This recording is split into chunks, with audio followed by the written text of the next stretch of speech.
BetOnline is the world's most trusted betting platform and your number one source for online betting. From the earliest odds to in-game live betting, BetOnline provides you with all the action and the ability to watch the games as they happen. With the largest selection of odds on everything from football, NBA, and college basketball, NHL to UFC and MMA. Head to BetOnline today to get in on all the action with America's most trusted site for online wagering. BetOnline, the game starts here.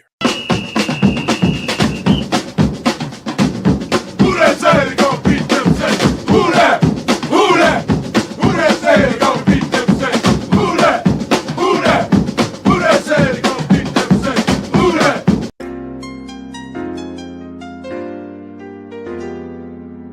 Yeah. Boogie like Benson, I'm a who that. I'm a who that. Long as I'm living, I'm a who that. Lose or winning, I'm a who that. Sports Coma, yeah, this is where we do that. Where we do that, where we do that, where we do that, where we do that, where we do that. Boogie like Benson, I'm a who that. I'm a who that. Sports Coma, this is where we do that. Where we do that. Welcome, welcome, welcome. Somebody please better help. Running this thing like elf. Thank God every day I'm not a felt. Go to YouTube Live with Big Q and the guys. If you ain't ride or die, the bandwagon get flipped. Been marching in, that was way for the ring. I was yelling out your shade for the championship. Bucking on town, duck down. Falcons, pluck, get shut down. Panthers ain't much touchdown. The vision really belong to us now. So much hate on the Saints, you could probably tell. Ever since Bounty Gate hit the NFL. When things seem fishy, then you probably smell the crooked referees on Roger Goodell. Yeah, running like this and I'm a who that. Every day I'm living, I'm a who that. Lose or winning, I'm a who that. It's the Sports Coma, this is where we do that. Where we do that, where we do that, where we do that, where we do that, where we do that. Boogie like this and I'm a who that. It's the Sports Coma, this is where we do that. You're listening to the Sports Coma with Big Q and the guys on the PRO Media Network.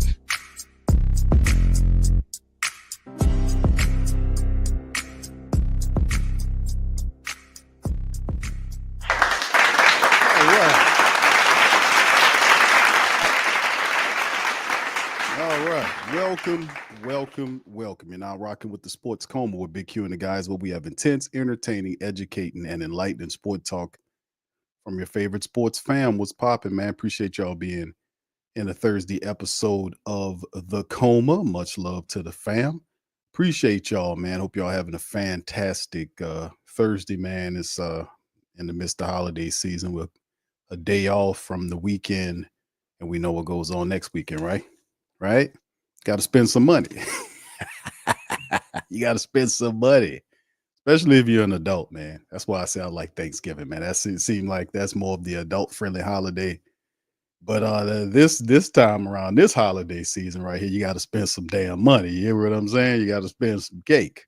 Anyway, big ups to the fam. Appreciate y'all. I see y'all out there. Much love to the fam. Pelican Nola, Brother Brent, Snake Bite. Shout out to you guys. Appreciate y'all for being in the live.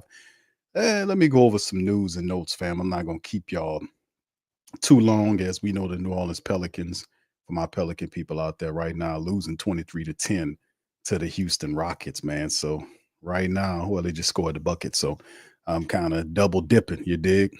But big ups to y'all. Appreciate y'all for being in the live. Much love. What's up, Rico? Shout out to your brother Gundam. Shout out to you, bruh. Says, somebody tell me why Derek Carr still want to play. Season over. This dude always makes it about him. Well, we're going to talk about that there, Gundam. Just hold tight on that, my brother. We're going to get right to it, very quickly, man. And of course, this is the thing, man, that kind of opened the day just about several hours ago. The Alvin Kamara thing came out. Alvin Kamara, this is from Adam Schefter. Kamara's groin injury is still being evaluated, but it's possible it is a season-ending injury, and he has played his last down this year, according to sources. But the Pelicans, what the hell am I thinking about? The Saints, they did pick up Clyde Edwards-Helaire. We'll cover that. But let's just jump right into some of this news right here. This is from Sports Illustrated. He's dealing with this groin injury. And, of course, it happened when he had to play where he kind of, according to what they're saying, he kind of reached out on that touchdown catch. Would have meant something if it would have won the game. But the Saints, like I said, fam, injuries are not going to stop until the season's over with.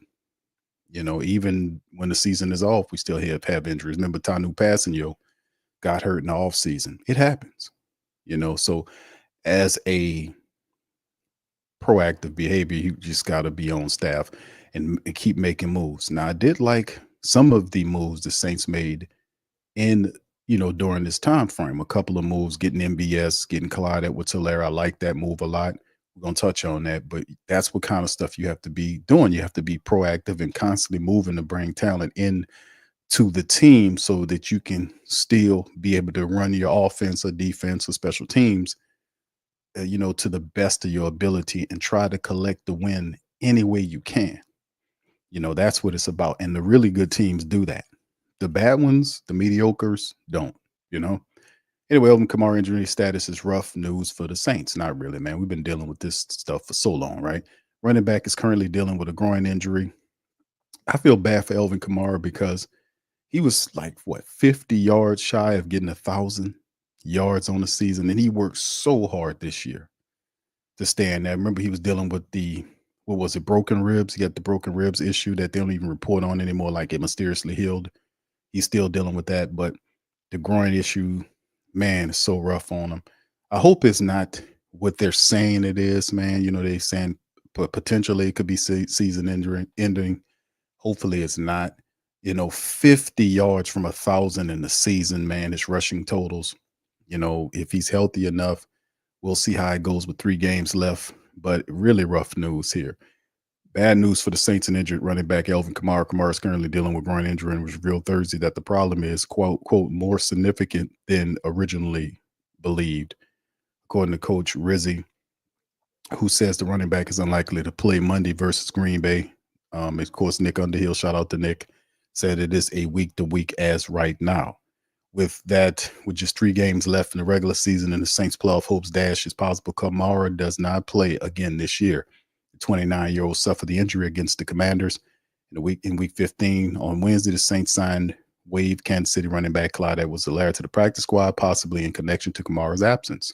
So far this season, Kamara has racked up 950 yards, 543 receiving yards, and 8 total touchdowns. Now, what this basically means, if you look at AK-41, him with what he does, that he's far and long away as the top weapon the Saints have. When he exits the game, he's their top rusher. He's their top receiver. He has 60-something catches. He is the fulcrum. He is the lightning rod. He is everything to the Saints offense. When he's not there, what the hell do you do? Taysom's gone. Chris Olave, good news on him. We'll talk about that. But AK-41, man, this is so rough. So I'm hoping it's not as bad as what they're saying it is. Hopefully, AK-41, man, he'll be healthy enough to play, obviously not the Green Bay game, but I know the man wanted to get that 1,000 yards. That's a big point. But if he's not healthy, what a kick in the teeth that is, right? But anyway, let's move on to the next one, man. Clyde Edwards-Helaire, Saints reportedly signed contract after Chiefs release, and this is a good one right here to pick up. Clyde Edwards-Helaire, he's a guy, LSU guy, did everything. He was phenomenal for the Tigers. He did a lot of good work for Kansas City. He's a do-it-all, everything running back. That's why I really liked this signing. They just didn't go and get some practice squad guy with a little bit of experience. They went and got a guy that can come in and have an impact. A guy similar, not exactly the same, because there's very few that are Alvin Kamara, but Clyde Edwards-Helaire's skill set is very similar to what AK-41 does, which is incredibly intelligent for them to do that. So having MBS, Clyde Edwards-Helaire, and pros like that keeps the offense and the team going for the Saints. They still believe that they can win these 3 games and finish the season on a high note and see where things take us. A lot of people say, hey, man, you listen, that's whatever. But they believe that they can win the next 3, and of course they have to believe like that, right? They're getting paid. They're not getting paid to lose, even though they've been losing their asses off.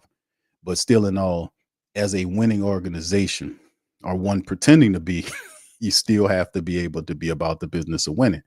And then at the end of the season, if the numbers aren't right, then we're going to go in a different direction with everything. Everything has to be looked at. This team needs to be put in a petri dish and literally dissected all the way down. So, it's time, man. So anyway, big shout out to Clyde Edwards-Helaire, terrific player. Saints insider Nick Underhill reported he signed with the NFC South team Wednesday. Running back Alvin Kamara suffered the injury we just went over. This comes after the Chiefs released Clyde Edwards-Helaire on Monday, adding running back that brings Kamara's status further under the spotlight. Head coach Rizzi said that it was a groin abductor that was early in the season that will require more testing, yet the Saints are 5-9 on the year. So there may not be a need to rush him back. Saints still can turn toward Kendre Miller, Jamal Williams in the backfield if Kamara sideline, although Edwards-Helaire gives it another experience option. The 2020 first-round pick wasted no time making an impact in the NFL with 1,100 yards from scrimmage, 5 touchdowns as a rookie. He saw his carries drop from 181 that year to 119 in 21, 71 in 22, 70 in 2023. He has not gotten on the field this season, and it was buried on the Kansas City running back depth chart. This also includes Pacheco, Kareem Hunt, Carson Steele, and Samaj Perine. So it's good to have Clyde Edwards-Helaire. He's still a very young running back here, like his skill set, and I really do hope whoever takes over the team next year, MBS Clyde Edwards-Helaire plays like that, you keep, because that's what you really need. Like, those were 2 solid options. I know you have to play, but I know his skill set and how it would translate to hopefully how the Saints use the AK-41. We'll see what they do here. But you look at a Kendre Miller, a Jamal Williams, these are north-south power runners, downhill runners. Kendre Miller is definitely a lot more, got a little bit more wiggle in his movements, right? He's good at making you miss that first tackle and then powering through. That's the thing that makes him something. Jamal Williams a little bit more unimaginative in that sense of running style, but Clyde Edwards-Helaire gives you something totally different. He's a guy that can run in between, outside. He can catch the ball like a wide receiver. He can do punt and return, kick return. He's a very versatile player where you can use all over the place if you have the imagination to use him. So, not good news on AK-41. Hopefully he can be able to come back and finish out the year. Just really, really interesting for him. I'm sorry to see or hear from him, go through that, but that was tough for AK-41. So anyway, let's move on, fam. Let's go to some more injury news right here. This is good news for the Saints. Chris Olave cleared to resume practicing after meeting with the specialist. And this is really good news right here from Yahoo Sports. Saints wide receiver Chris Olave could be making a return to the field after making progress in his recovery from multiple concussions suffered this season. Olave was reportedly cleared to practice after the meeting with specialists on Tuesday in an attempt to sign or gain more clarity on his recent concussions. Head coach Rizzi said it's unlikely he will play against the Packers, but his 21-day practice window will be open, allowing him to get some practice reps this week. Nick Underhill says Chris Olave got cleared by a specialist on Tuesday to resume practice, and he's going to get some practice reps and see how things feel and go from there. He was back at practice working off to the side in the jersey, which is a good sign overall. At this point in the year, it may not be worth the risk for Olave to suit up again. However, having him in the lineup would allow us to see Spencer Rattler with his top target, as well as a healthy offensive line in this final stretch. So there you go on there. So bit of bad news, good news. Alvin Kamara, groin issue. Hopefully it's not that bad. Signing of Clyde Edwards-Helaire, Chris Olave coming back to practice. Still very positive things. That was a horrible injury. We seen it happen to him several weeks ago when he took that vicious hit. How he left the field, very, awful. And just seeing him come back, get back to normal is a promising thing, no matter how you look at it. You dig what I'm saying? All right, so anyway, let's keep it going. Let's jump right here into the Thursday injury report that the Saints released for the upcoming Monday night matchup against the Green Bay Packers. Tomorrow we'll do the preview, Saints-Packer preview, and break down the game and that good stuff. 8 Saints players listed on Thursday injury reports for team week 16 matchup against the Packers, and it's going to be cold up there. Derek Carr, left hand, DMP'd. Elvin Kamara, we know what that is. DMP. Bub means ankle. No good. Marquez Valdez-Scantling had a chest issue. He was DMP. Chase Young with illness, DMP'd. Juwan Johnson, foot, limited. Good to go. Chris Olave, we just talked about that. And Kool-Aid McKinstry had a little shoulder issue, fully practiced. So that's good news for him on the other side. The Packers, short injury list. Javon Bullard, the safety, DMP. Linebacker, Quay Walker, DMP'd. And then, of course, a few people that were limited with knee and ankle issues. Two cornerbacks, Jair Alexander, one of their good ones, had a knee issue. He fully practiced. Corey Ballentine was limited with his knee issue. And tight end Luke Musgrave had an ankle. He was limited. So the Packers, are, welcoming the Saints in. Saints banged up, but at the end of the day, we'll see what happens, man. It's going to be a difficult game for the black and gold. A lot of people banged up, but it's about what it is at the end of the season that you're looking at when you see stuff like this going, right? It happens. All right, big ups to the fam, man. Appreciate you being in the stream. OG Jerry, I see you, fam. Appreciate you, Ty. Big ups to you, brother Duke, in this thing as well. Charlie, Pammy, what's up, Pammy? Appreciate you as well for being a member for 28. Thank you. Shout out to you. Fuck too kind. Appreciate you. All right, brother Slim in this thing as well. Much love. Y'all got questions, throw it in the chat. I'll get at it. All right, Giovanni says, Q, did you see the Pierce Fletcher Mackle made the piece? I'm sorry, Fletcher Mackle made the other day. I recommend you made it. I recommend you made it. I don't, what you mean I made it? Are you referring to the, let me see here.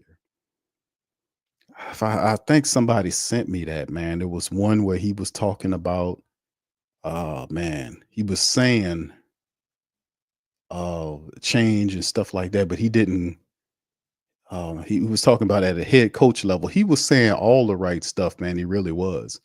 But then he stopped short of going to me. I don't think he talked about Mickey Loomis, a change at Mickey Loomis. They are very, what's the word? They're very coy to go around that talking point. Like, especially some of these people have relationships. They tie into each other. That's how some of these business people do. Like, we had the discussion about the Ashna crap that's going on with Ashna Hospital. It has been a bad situation in terms of injuries for the Pelicans and the Saints dealing with Ashna Hospital. They're rich enough as an organization where they can hire their own specialists. They don't need to do connect with Ashna. But it's more than just a business practice. They have the goddamn president of the Saints and Pelicans is a director on the hospital board. He's a director on their board. They're tied into each other. That's why you never see him doing anything football related. That is a joke. Our Pelicans. So you mean to tell me Mickey Loomis can tear up the team and this guy sitting up on the hospital board reviewing hospital boards? You can't do all of that. You don't see him. You don't hear from him. What purpose is it? What purpose is it? When you talk to him at the start of the season, he don't ask any questions that's football related. Why is he there? Why is he there? And that's the whole point is both these teams, the Saints and Pelicans, stink. They suck. They're garbage. But yet he's sitting on a hospital board overseeing it. Why? This is a joke. So it's, people talk about Mickey Loomis. They don't go up there. I heard I think somebody sent it to me and I heard what he was saying. And I agree with a lot of it. It's just not enough. This is unlike any other year because this team for the last 20 years has made more money than it's ever made ever. They complained all about how high shit is and what they got to pay for. And when the deals were cut and made, and that's why they sealed the contracts between the city and what the city had going on with the state and all this kind of stuff, so that you can't see what kind of contracts they got. But like I told you, I already know you don't pay any rent on none of them buildings down there. That's the deal that they made. They collect all the concessions. They make all the money. That's why they were complaining about we don't make as much money as the league. They got league sharing. There's league revenue sharing that's going on. They're all even the suckiest, crappiest teams in a multi-trillion-dollar league like the NBA and the NFL are making tens of billions of dollars, but not enough for them to continue to fleece from you. And that's the point and the problem. The problem is you have a crappy product because, say, well, they're going to come before you with the injury thing. Injuries, all of that. You talk about, fam, listen, for my people that's brainwashed with this injury logic. If injuries was so bad, you shouldn't even play the games. Why are some teams competitively up there competing for championships and they dealing with the same things we dealing with? Injuries are not exclusive to any of these organizations. Everybody has them. So how do the teams that are winning, deal with their injuries better than ours? Is it dumb luck? It's not luck. You make your luck. A lot of times, if you have a top-notch medical staff, you can be able to come up with methods and things that can help you with these injuries. It happens all the time. We talked about this on our basketball stream, the Pelican post-game report. You look at a team like Boston, the Celtics, who won all these championships. They're winning. They're competitive every year. They're top one, top two in the East. They always looking to compete. Their stars, what's his name? Tatum and Brown, those top guys, they play together for a long time and they're very good. Why we can't do that as a basketball team, or even if you go to the football side with some of these other guys, Pat Mahomes boys plays in the same damn league we play in. And I'm not talking about his production. I'm talking about the fact that some kind of way he manages to stay healthy. How is that? So like I said, man, at the end of the day, we as an organization don't need Ashna. And like I said, I've been pushing y'all to do research on Ashna, the dude. The dude is really weird and evil. The guy that created that whole thing, but that's a whole nother different story. By the way, he came from Tulane.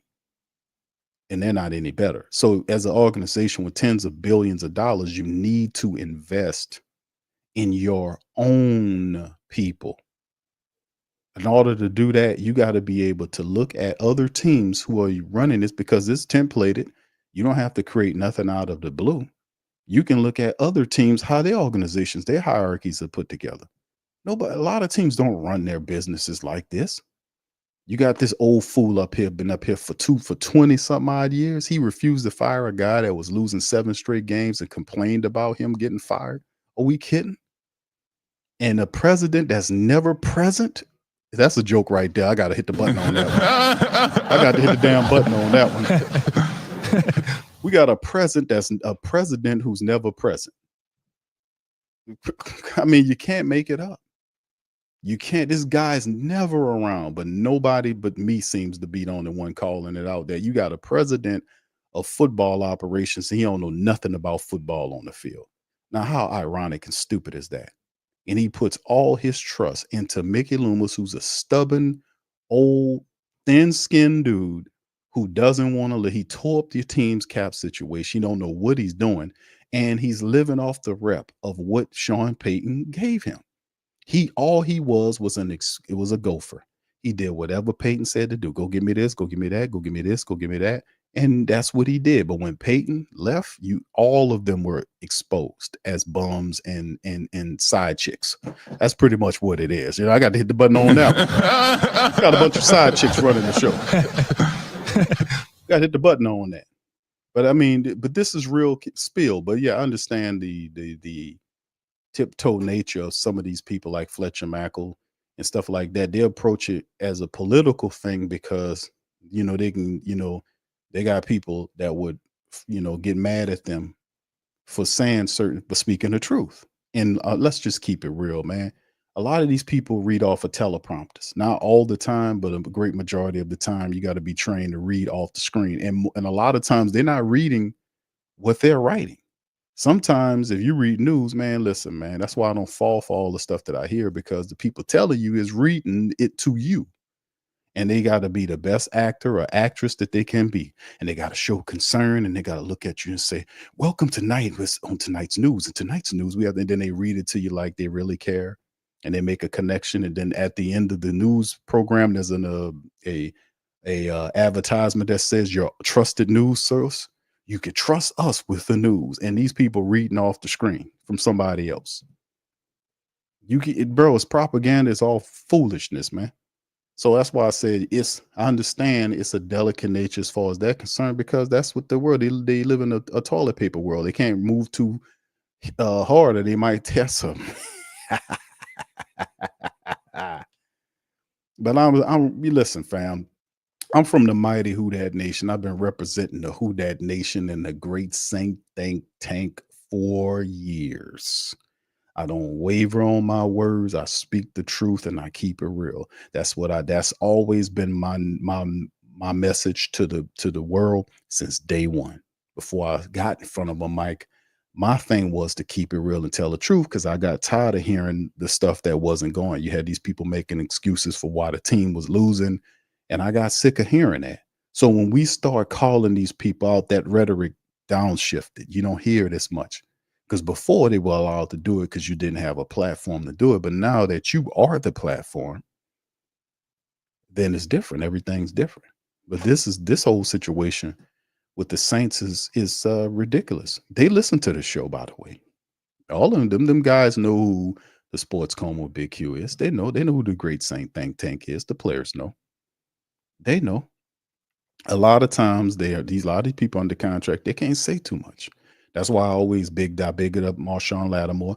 I bigged up Elvin Kamara. I bigged those brothers up when they speak the truth, because I know when they speak in the truth, it might cost them some money. So I speak oscillating, and them brothers keeping it real. And I do call out cats who don't keep it real, who kind of walk the line, don't say nothing. You dig what I'm saying? Like Tyrann Mathieu and Demario Davis. I call them dudes out for that. I like them dudes, but at the end of the day, I got to call you out on this F stuff. You know, you hear what I'm saying? Because you ain't opened your damn mouth not one time when the team was on a 7-game losing streak. And the moment Dennis Allen left the building, Coach Possum was vacated. I couldn't be who I wanted to be. What? But Dennis Allen's the cool coach. It's just I can't stand the bullshit, man. That's the thing. I won't stand for that. And that's the problem. That stalls the progress of the team. And that's why I've been gathering the Who Dat Nation. I've been speaking this for several years now about the best thing you can do. You don't have to get mad. Just don't go down there. Use your discipline, and above all, use your common sense. And understand when you're being disrespected, man. Some people, they don't get it. They just a lost cause, whatever. But I'm talking about the people who understand what time we in. This is a small exercise because we're talking about sports, but there are other things this discipline will be called upon to be used for. Well, why not flex that muscle now? These people are disrespecting us. They put this team out here. They don't give you a decent coach. They fired a coach too late, even though we said the man was bad. We said the man was bad years ago. We said he was bad, and they fired a man too late into the season for the season to even mean anything. The man put Kendre Miller on the injury list, and he wasn't even hurt. And Mickey Loomis did not bat an eye. Mickey Loomis didn't do anything. He was allowing them to destroy the team. And now I'm supposed to believe in Mickey Loomis, an idiot who don't even know what he's doing? Oh, hold on now. I heard what you said, that guy. Oh, I'm not an idiot. Hold on. Let me tell you something. Dennis Allen is a good coach. Bill Belichick, 98, 75. Man, shut up. See, people is ridiculous. But at the end of the day, man, listen, it's business and it's football. We know both about it. That's why I talk to you guys from the business perspective and football, because you can't talk about one without the other. And I hear that a lot of times, that you don't hear both sides. You got to make two ends meet, because you can't talk about football on the field if you're not talking about the money. And I'm not talking about players' money. I'm talking about the team's money, because the team's money comes from you. If you hold your horses and don't buy the bullshit, then that'll force them into doing what you want them to do, which is all the stuff that they wanted to do. They'll stop doing it. Like Mickey Loomis got a plan. He wants this, that, and the third, with pressure from the support base saying, we're not rocking with you until you get somebody else up there. They'll change everything for you. Just like Gail showed you early in the year that she listening to the Who Dat Nation. She fired that effing guy over Mickey Loomis saying, hold on, no, don't do it. Oh, injuries. And she says, no, fire that dude. They don't like him. The players don't like him. Get him out of here on a 7-game losing streak. Are you crazy? Yeah, Gail, he is crazy. He doesn't know what he's doing. Well, I might hold on. I might be here for another 10 years. Hold on, you never know. I might be. He said that. Who is this? Who's running the team? Who's deciding where these people go? The thing is, they don't care. That Lauscher guy sitting on top of the team is a money guy. He don't care about if the team wins or losses. He looking at the balance book at the end of the day. He got his goddamn head stuck up Oshner's ass over there looking at 47 hospitals. You think he gives a rat's ass about the Saints organization? Only thing he cares is how the balance book look at the end of the day. That's truth talk, man. That's real spill. That's what the Sports Coma is. We keep it 100. A lot of people are not going to talk like that because either A, they can, either B, they don't know to talk like that. And 3, this is the new. This is what it is. This is the new floor that we stand on. And we not tolerate no disrespect from no football team or nobody else for that matter. It's the no disrespect world that we living in. We ain't playing that no more. It's over with. Football and otherwise. All right. So shout out to you, Giovanni. Thanks for the question, man. Y'all got any other questions? Throw them in the chat. Also, there's a poll question there for the family members to chime in on. How do you think the Saints are going to finish this year? You know, y'all put just 3 options there. Y'all please feel free to throw y'all word in the poll. Let your word be heard. GM Kev said scheme about 5 to 7 plays for Edwards-Helaire Q. This will catch the Packers off guard. Yes, indeed, man. Yeah, his skill set is there. Yeah, no, I think I've seen. If that's the same one you telling me about, Giovanni, I think I've seen that. If I'm not mistaken, unless he did another one and I didn't hear from, I don't know. But the one that I seen, he was saying he said everything. I'm not saying that Fletcher did. Fletcher said everything right. He just didn't say it all because he couldn't say it all. He can't say what I say. You know it and I know it, right? He cannot talk like me. He can't do it. A lot of them can't, because if they do, they're going to get in trouble. They can't talk like that. And if you can, that's what the Who Dat Nation needs to hear. They need to hear the unbridled, unmitigated truth about what's going on with the New Orleans Saints organization and why they keep losing year after year and this type of stuff. And every year they come with the same excuse that injuries ravage the team. They said that shit last year and the year before. They said they use it every year, but they started the year off saying injuries is not an excuse. And by the end of the year, I want injuries. They tore up the team. And then we got people believing the spill. Like, well, injuries did. No, you ain't supposed. Injuries happen, man. If you don't want injuries to happen, then don't play football. Football is a nasty physical sport. People gonna get hurt. And as a result, you have to make sure you bring in talent to keep playing football successfully. And that's up to the coach. You have to be extremely adaptable. That's why it's difficult to win in football, off basketball, pro or college or otherwise, because you are constantly dealing with shifting dynamics and you have to be able to adjust. You have to be proactive and not always reactive to what's going on around you. You have to be constantly aware of everything in that team if you're a head coach. And if you're not doing that, then you can't be here. That's why doing the brief look at what I've seen from Rizzy, he did some positive stuff. He brings the passion and the energy. But in terms of discipline and the attention to the offense, because he doesn't get to the offense, he allows the offense to operate with autonomy, and I don't like that. He don't go over there and say, hey, you, just like what he did to the defensive line coach, getting Ty Grantham out of here and putting Brian Young there. He didn't do none of that to the offense. Why? He felt like the offense was good as it get when the offense is shit. I mean, listen, I'm keeping it $100. Your boy, the 5 starting linemen we had them for the last 2 games. The game, and I said this before, the Washington Commanders' first half of that game, we had them same 5 starting offensive linemen out there. Them guys was shit on film, man. Why was they playing like that? And they knew how important that Commanders game was. Why did McCoy, Patrick, Pennon, Fuaga, and Caesar Salad, why were those dudes playing bullshit like that for an entire half? Why was they playing like that? Because truth of the matter is Jake Haener couldn't get in any rhythm because them dude wasn't run blocking or pass blocking. It was back basically escorting pressure back there to him. And I'm sitting up here looking like that. I'm like, they mad at this dude in my head doing the play-by-play. I'm like, man, are they mad at him? And then all of a sudden the second half happened and they turned into something different. How that happen? What happened? But them dudes, I put it on them because we did the preview, and them goddamn guys was out there sleepwalking in the important game. They could not lose the Commanders game and realistically have an opportunity to compete in the postseason run. You don't have any more errors to give. You don't have any more errors. You need to win everything. Them dudes went out there in that first half, and I'm talking about them 5 offensive linemen that Mickey Loomis talked about that we had to wait to get back. We got our starting 5 linemen back. It's been 2 games now, a bunch of practices, and them guys came out in that Washington game in the dome and was flat as a damn quarter on its side. They had no energy, no intelligence, no nothing.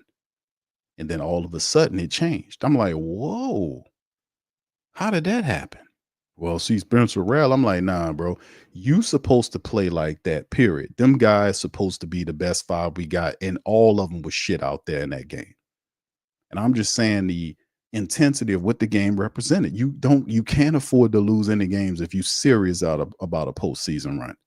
A team that you don't play like that as a team, offensive line speaking wise, because ain't nothing going. You got an inexperienced quarterback on top of the team. I mean, the offensive line has to be able to block so we can run the football, so we can get into play action. You can't allow yourself not to run. You got to block. And a lot of times it wasn't 5 to 5 or 6 on 5. It was 4 guys beating our 5 guys. Cesar Ruiz being turned around, Swiss cheesed. How did they do it? Why? And nobody called them flipping guys out except for me. Like, what the hell is this going on here? How you get Ruiz and all these buffoons out here, and they supposed to be the best we got, and they turn on a performance like that in the first half of that game? And then people spit at Haener, and rightfully so. He played like crap, but listen, he had no line. They wasn't doing nothing. He was sacked how many times? 3 or 4 times back there. He was knocked down. I don't know how many times. They couldn't run the ball. And I'm looking at myself saying, what the hell? And then the second half come, and you mean to tell me they turned it on like that and scored 19 points in the second half, couldn't get a field goal, couldn't even get down there to kick a field goal. I'm like, what is going on here? Them people ain't even supposed to be even in that mindset. They supposed to be kicking ass and fighting like a dog. Them people were dead in that first half. And you can't put all that on Haener, even though he had no pocket presence. But I tell you one thing, McCoy got big money. I tell you one thing, Penning got money to play. Fluaga and that Caesar Salad character, they got money to play football. This is true talk, man. Where were they? Where the hell were they in that game? You don't have a chance if your starting 5 don't block for you and you got an inexperienced quarterback out there, man. But nobody came for them goddamn dudes. I didn't see Rizzy spitting and spewing in their face like he blew up Hayball. Did you see him over there punting and face redder than a tamale? Did he go after Caesar Salad and all them other cats? He didn't do none of that. Oh, I'm proud of my guys. You proud of your guys for a half a football, bro, that you lost? How you proud of somebody if they played half a game? How you proud of that? That let me know right there. And listen, I made the call. Listen, I made the damn call. And I'll tell you one thing, I'll do it again. Well, guess what? Guess what you ain't gonna do again next year? Be a goddamn head coach over no New Orleans Saints. I promise you that, Jack. No, man. Hell to the no. We talking true talk, man. I'm sick of this shit. And people got to do what they're supposed to do. Pammy says, so Q, you saying Peyton was the rib and Mickey is the mech rib. Yeah, Mickey wasn't the shit. I wouldn't even say that, Pam. Mickey ain't nothing. 504 is Mickey voice Q. I don't care how long you've been a part of that nation. Yeah. Well, I don't know. I don't care how long. I know. I don't care how long you've been a part of that nation. You're not qualified. All I know. You're not. I don't ask you for advice. That's what he said that. Why would I ask them for advice? Like, what? Dude, he said this he's a lunatic. He's crazy. Duke says, Q, you think Benson will make the necessary changes that are needed for the Saints, Pelicans, and medical approach? I say yes, bro.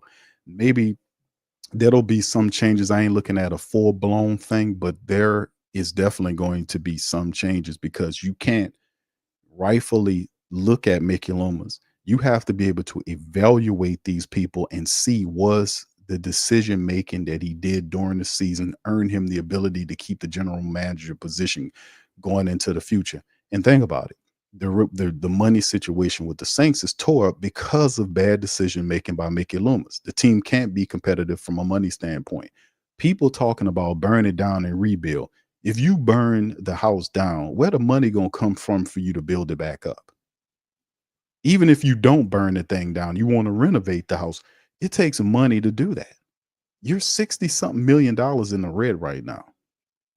You got to restructure a quarterback that most people don't want, and that will push him into the future with you, unless you restructure other cats, 18 million to whatever it is with Ramcheck to get him good. Man, but at the end of the day, the bottom line is I do think changes will be made. The only question is if the change, I don't think to the Pelicans rightfully say, because I don't know if she knows that she has the same problem with the Saints that she has with the Pelicans. And that is you have a guy at the Mickey Loomis sitting over top of them with bad vision. And you got David Griffin, who's obviously he's a grifter, a con man operating over there. You don't want to hire anybody with an alpha dog mentality. All these guys he wants to hire are people that have these milquetoast cult member type things, except for Swin. Swin, I love Swin. She's awesome.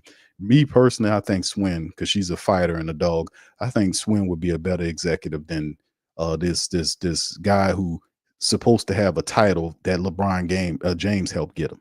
LeBron basically told him, hey, go get me this, go get me Tristan Thompson, go get me this, go get that guy, get that guy, get that guy. And he went and got a title. And what's the Gibbs, Dan Gilbert, who's the Cleveland owner, told him, hey, man, go listen to LeBron. And LeBron basically told him, give me this guy, give me that. And that's how he got his title. But he took it to her and showed him this guy been here for 6 years and he got a sub 500 record as a VP. He hires these guys that don't want to open their mouths up like a Trajan Langdon who got the hell out of Dodge. He gets Bryson Graham there, who's even quieter than he is. None of these people are barkers. None of these people are saying, hey, man, you got to get out of here with this BS. He hires people because he's a control freak. And he hires these people who don't have a loud voice. And he talks about building a basketball family. Get the hell out of here with that. Get out of here with that basketball cult nonsense. We don't believe in that down here. We want to see winners. And you won't build a family of playing these high-paid athletes. Let them win together. They'll be cool then. They'll be cool together. We don't need a bunch of cool-ass losers. Get your cool ass out of here, loser. I'm a cool loser. Get out of here, man. Get the hell out of here. Got a basketball family of losers, man. Who wants that? Nobody wants that, man. Your goals are fucked up. I mean, excuse me. Your goals is back ass. Your goals are messed up. These people are insane, man. So I do expect some type of stuff to happen, man. But you know, fam, that's why I kind of joke at it. I spit at it. But you know, this is me. You know, I'm part comedian. You know, y'all know, y'all been listening to me long enough. Y'all know how I do. I make light of it. But there's a sad situation going on here, man. I ain't trying to put you down, but you got to understand there's pain before growth. And usually when you have growth spurts, they hurt. Like you coming up and when you were growing, you have a little pain in your leg and your arms, and a little pain hurts. So this is what we get. And this is the necessary pain to grow. And like I said, they've been pushing it out. But fam, listen, we were right about that possum. Don't let them forget it. That guy was down here screwing up the team, backstabbing, throwing his team under the bus. We calling it out. We got that guy up out of here. That guy was a time waster. And so is this buffoon we got as Mickey Loomis. Kevin says Mickey Loomis only talks to Mike Hoss. Yeah, he noticed, and I said that. Mike Hoss is paid by the New Orleans Saints. He's a brown noser. But do have Mickey Loomis used to talk to Bobby Hebert, but Bobby Hebert started asking some good questions. But Bobby Hebert will frame it in a way where it's not coming from me. He'll say, well, the Who Dat Nation says this and that, you know, they asked me about such and such, and he'll tell Loomis so Loomis don't get mad at him. You know, he'll just say, well, the support base or whatever, you know, they want to know such and such, and and he's still saying, "Oh, Bobby Aber, I'm not talking to him. He's I know he's throwing them toughies at me. I don't want to hear that." So he lets Mike Hoss talk, and Mike Hoss doesn't even ask any question. He just rambles on, and then Mickey Loomis hops in the back of his bullshit comment or whatever he says. That's what he does. It's pathetic. And it makes him look bad because he can't stand before tough questioning. He can't. He's with who you have that's a leader who can't defend their plan. Talk. You know what? I gotta hit the button on that one. Talk, boy! What leader you know who got a plan, but his plan can't stand up to question? Come on, that's facts. Come on now. That's a fact. What leader you know his plan can't stand the questioning? You got to get brown nosers to help him make it. This dude, I told y'all, man. This dude here is, man, this is an old played out character. All right, J. Rideout says, Q, your thoughts on old boy want to buy the organization. I say good, man. Sell it. If you're not going to make the necessary moves to improve the team from an executive standpoint, like at least these guys were Tom Benson's guys. They would listen, fam. I said this before and I'm gonna say it again for the last time, right? The guys that Tom Benson left her were good in the role that they had when Tom Benson was alive. They didn't play with Tom Benson like they playing with Gail. They know Gail's not it. And let me tell you something to some of my women out there who are not mechanics, and we got quite a few that are, but for those who don't know about cars, and you got a significant other, you got a man or whatever, and you need your car fixed, and let that brother take your car in there to that place if they got men up in there. And that's game right there for my ladies. If you got a problem with your car, let your man or whoever take that car in that shop. If it's men up in that shop fixing that car, let your man take that car to that shop, because they'll take advantage of that woman because they know you don't know what's going on. They'll have you buying this shit and this shit.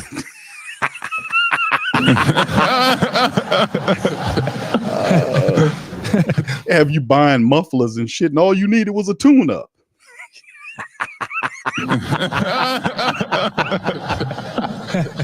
That's game, man. That's game. You know, you up in there, you come out there with a shiny new muffler, and all you needed was a tune-up. Shit. But all I'm saying is, man, listen, what I'm saying is they're taking advantage of Gail Benson, man. Them dudes do not behave the same way they behaved when Tom Benson was here. Sean Payton didn't. He was a trained puppy when Tom Benson was alive. When Sean Payton was here, he didn't have all that head and all that talking and all that doing this kind of stuff up in here, telling the people you better cut the meat better and don't worry about the call I made, all that kind of stuff. He wasn't talking like that when Tom Benson was alive. Mickey Loomis wasn't acting like that when Tom Benson was alive.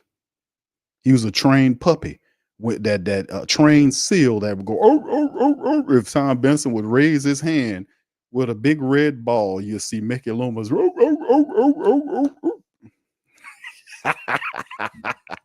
He was a trained puppy. He was a trained seal. These guys were trained seals when Tom Benson was here. When Tom Benson closed his eyes and left this world, they changed and they took advantage of that old lady.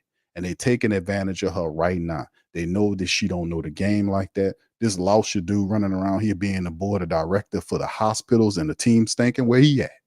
She didn't say, hey, Dennis, go talk to Mickey and tell him to fire this other Dennis fool. Fire the head coach. She had to tell Mickey Loomis to do it. Why she didn't tell Lauscher? He the president. That's the pecking order. You got a pecking order. Where was he at in the whole process? You see the questions? Where were these people? Where are they at? That's the question. That's the point is they're not there doing what they're supposed to do, and they need to be replaced. That's the point. So if she's not going to do what she's supposed to do, sell the effing thing. Be done with it. And I guarantee this guy will buy this. If he buys the team, he cleaning house. Them dudes is not keeping them positions. They will run in high because they know, hey, man, the jig is up. The jig is up. We could. Well, it was good while it lasted. Well, why not? It was good while it lasted. Now that the guy bought the team, I'm going to retire. Time for me to retire. It was good while it lasted. That's what happened. That's what happened because this is a fleece job. These people run. That's why Mickey Loomis runs like that. He can't stand up to questioning because what he's doing is wrong. He can't stand up to tough questioning. He don't want to do it because what he doing, his plan is bullshit. He's a bullshitter, and this is some crap. That's why he don't want to stand up to no question. What man you know that got a plan? That's the general manager. That's supposed to be a public figure, and the team failing. They 5-9, and you don't want to answer questions. You got a brown nosing reporter that's paid for by the team asking the questions. Come on, and Abad's questions wasn't that hard. He better be lucky. I ain't asking them goddamn questions. If he acting like that, boy, he'd be in full conniption fits with me asking them goddamn questions. I tell you what. Kev says Kai trying to get a GM and get from around Mickey. Yeah, he in that program again. That's like the third straight year, man.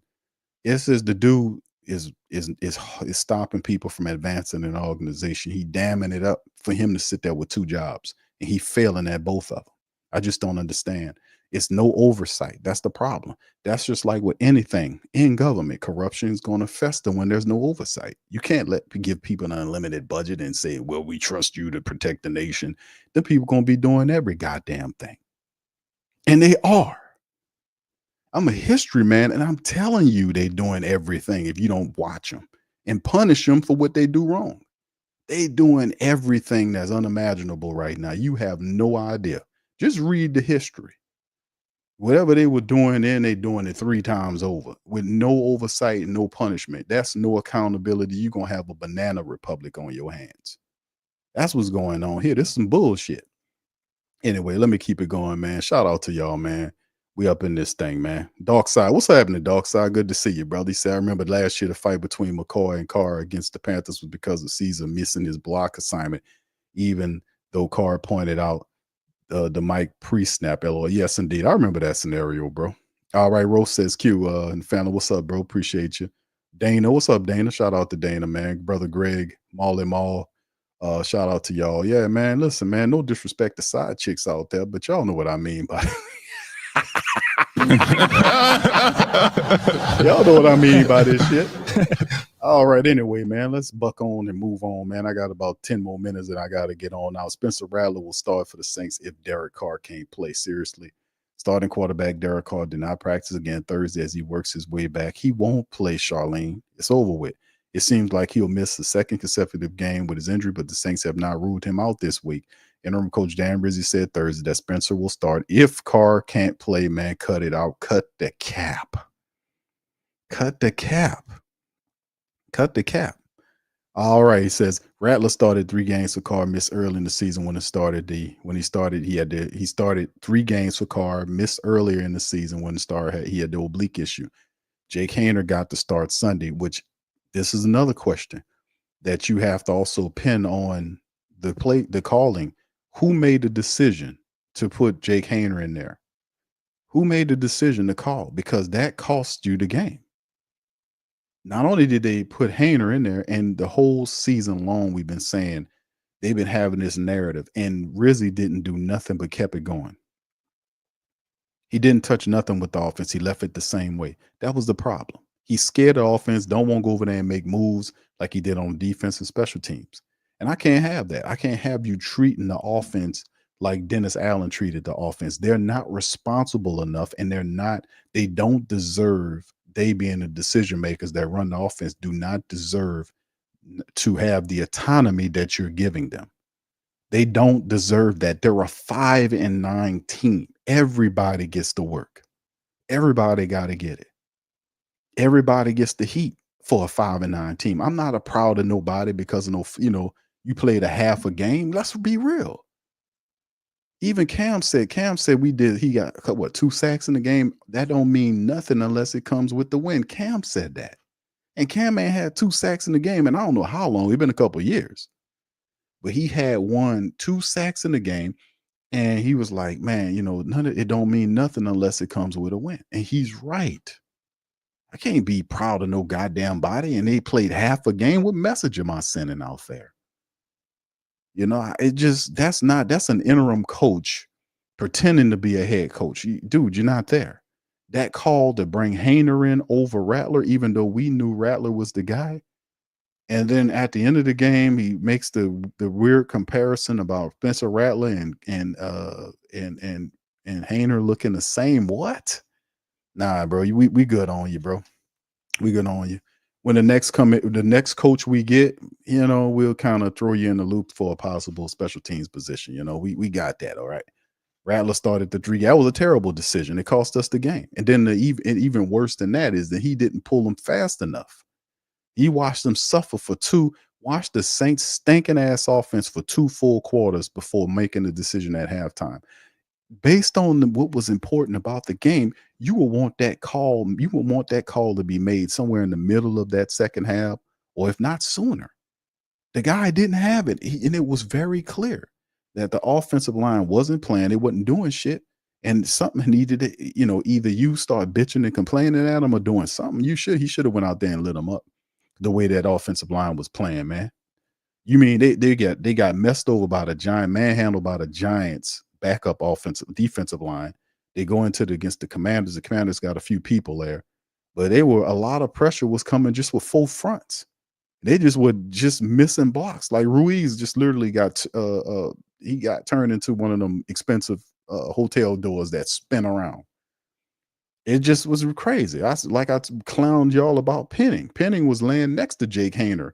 He got sacked, and how the hell Penning was laying next to him? I'm like, how the hell? He sacked you too? What the hell going on? But it was just terrible. Who made that terrible call? So like I said, man, it's a lot of bullshit going on. The guy don't want to touch the offense, man. He letting them operate too much. And I'm like, nah, bro, we don't need no guy that can't do that, dude. We need people that get their hands in all aspects of this team. It's a 5-9 effing team, bro. Everybody need to get work. You can't sit there and say, oh, ain't nothing wrong with them over there. You're a damn fool if you believe that. When he first took over, I was like, man, this dude changed this, that, and the third, but didn't do nothing to the offense, and the offense is a problem. It is. Anyway, 10 for 21, 135 and a touchdown in the second half. 2019 lost to Washington in 4 games this season. The 5th round pick has 706, 2 touchdowns and 2 picks. The rest of the year don't need to be about Derek Carr. And people saying, Q, why is he pressing his way back? Well, let's analyze that. NFL rumors the Saints' $30 million Derek Carr complication.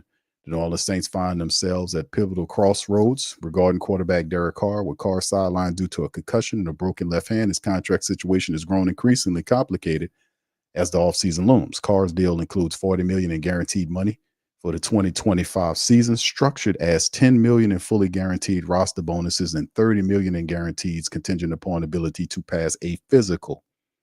The $30 million becomes fully guaranteed at the start of the new league year in March, leaving the Saints with a tight window to make a decision. $30 million is a lot of money. If the Saints want to move on from Carr after the season, they'd have to release him before that $30 million becomes fully guaranteed. But because it's injury guaranteed, they would have to prove he can pass a physical and be cleared to play before the date in which it becomes fully guaranteed, via Dan Graziano of ESPN. Now, this scenario presents a challenging predicament. If Carr cannot pass a physical by March, the Saints cannot release him without triggering the injury guaranteed $30 million. Should the team attempt to cut him while he claims he's fully healed, it would likely lead to a grievance filed by Carr and the NFL Players Association to secure them funds. The Saints have a $30 million decision to make this offseason. The Saints' decision will be further complicated by their broader organizational changes.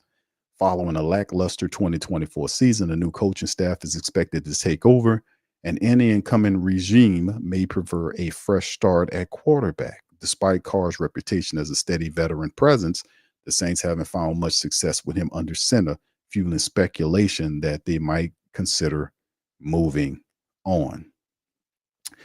This isn't the first time Carr's contract guarantees have placed him in a precarious position.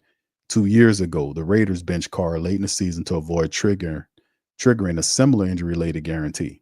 The Saints might now regret not taking the similar precautions. For New Orleans, much hinges on whether Carr can recover from both the concussion and the 2 fractures in his left hand before the March deadline. Should his injuries linger, the Saints could face a costly arbitration battle with $30 million at stake. Alternately, they could decide to retain Carr and pay the full $40 million, but this could clash with the vision of a new coaching staff seeking to retool the roster. The coming months will be crucial as the Saints weigh their options in what could become a high stakes decision with significant financial roster implications. Shout out to Clutch Sports. This is a really good article here breaking it down about the Derek Carr money situation. And very interesting to say the least. But in the end, man, all we can do is just look at this and say, listen, the money, before we even get to Derek Carr, like we're saying, it all this is contingent on who's running the team. If Mickey Loomis is running the team, he's going to keep Derek Carr because he's an idiot. He's going to keep Derek Carr. He's going to hold to, I'm going to tell you what Mickey Loomis is going to do. He's going to hold to the plan of keeping these contracts for the next 2 years, and then they run out naturally. And then in 3 years, you get all your money back. That's what he's looking at. It's not hard to tell what he's doing. What he's doing is he's going to try to lock the Saints in for the next 2 years.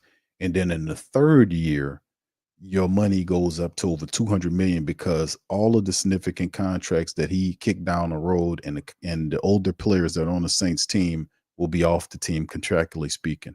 So a lot of those contracts, the bulk of the money will be gone. And then you go up to over $200 million. That happens in 3 years.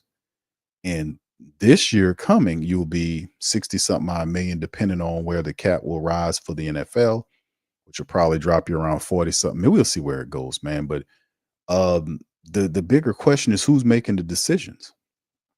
If it's Mickey Loomis, it's the scenario I just said to you.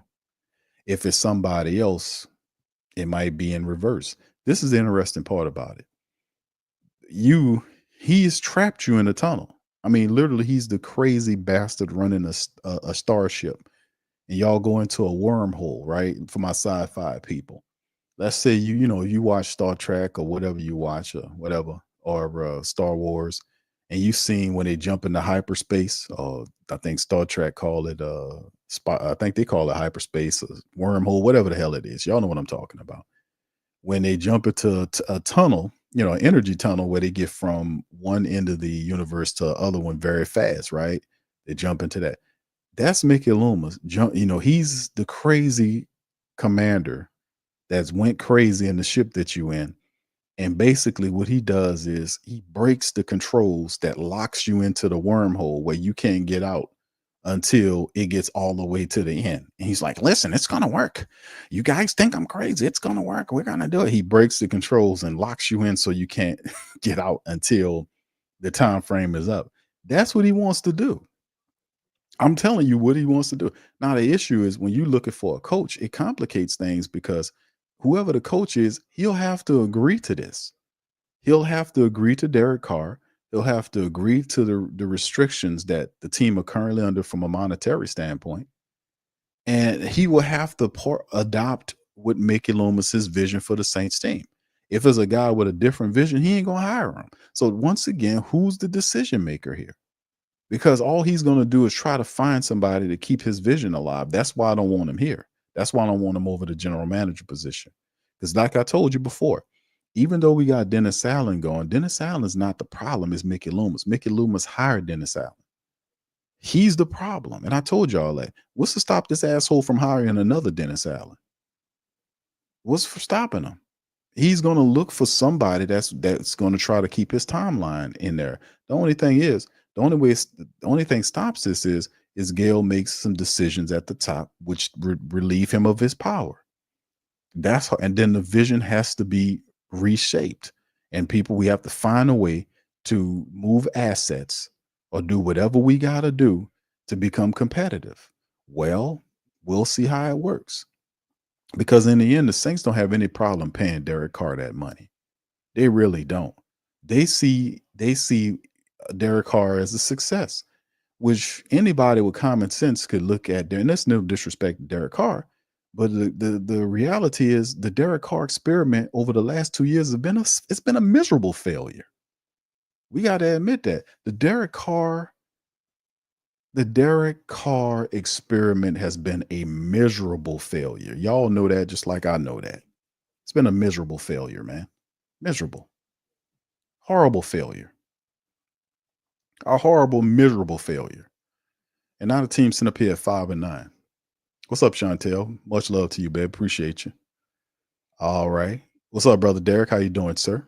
Dark Side says, damn, y'all blaming Cole. What backup QB play? Rizzy's not the DA. Bro, listen. Bro, I'm not going to argue about bad teams, bro. Your team worse than us.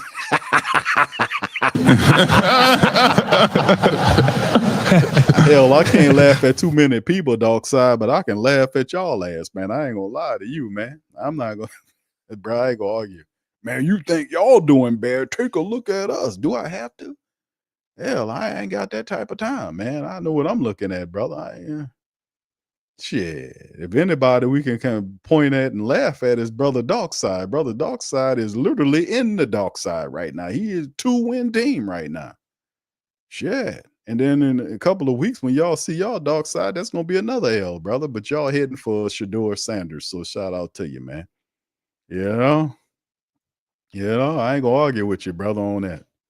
But the thing is, listen, the issue is it's not on the Rizzy. It's not on the Rizzy, and it's not on the car. I just told you.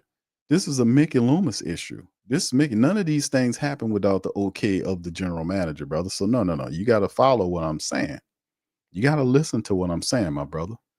Listen to what we're saying. We're saying that these guys wouldn't be here if it wasn't for the guy in general manager Mickey Loomis. If he would have made the correct call at the head coaching level, we would not have an interim coach right now.